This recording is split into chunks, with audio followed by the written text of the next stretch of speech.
দিদিভাই এখন ঘর ঘুরে ঘুরে দেখাচ্ছে। এটা দিদিভাইদের রান্নাঘর, খুব গোছানো সংসার।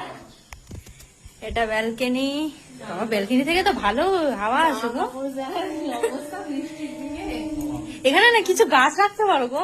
মেন কথা রাখি না কেন বলো তো, পরে রাখবো। ওইটা গাছের ছাদে কে উঠবে? হ্যাঁ, আরে না না, আমি মেনে না, আমার জামা কাপড় শুকিয়ে যায়, মেন কথা। চলো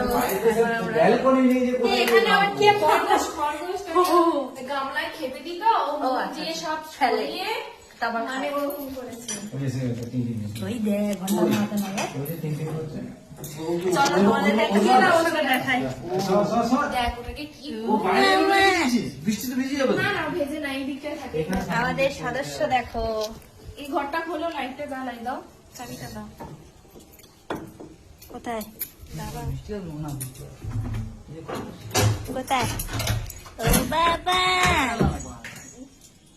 টুকি এই যো, এই যো। না না,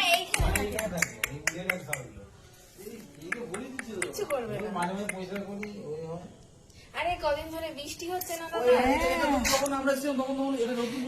না না, ওইটাই ছাদই তো।